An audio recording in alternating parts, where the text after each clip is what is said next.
So I received my Ipsy box today and let me show you what I got. And by chance, my eye makeup is matching with this Ipsy box. So first I have received this Tease Cosmetics primer, and this primer is called Smoothing Face Primer. And this primer is actually looking like a moisturizer.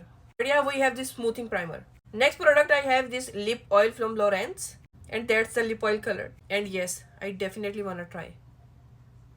Love that glossy and shiny lips. Oh my goodness, that's so beautiful.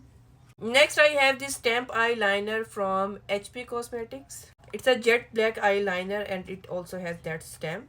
And I swear this kind of eyeliners are very good for beginners.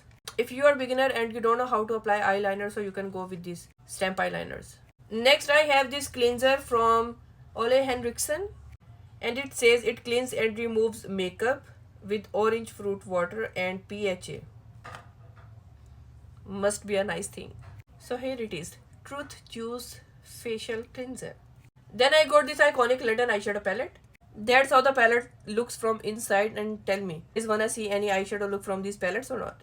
If not, but still I'm gonna try it. And let me know if you guys wanna see any makeup look from this palette. I'll try this soon.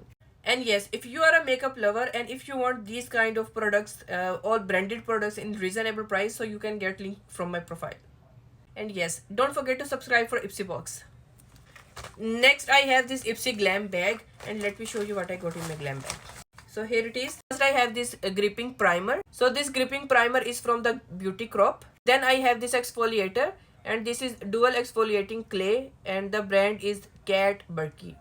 Then I have this lip mask, and I think the brand called Boquita de Rosa. I'll mention the name here. And the last is this blush on, and I don't know the brand, it's very hard to read. And yeah, that's what I got in my Ipsy box. Ipsy link is in my profile. And don't forget to choose your favorite boxes.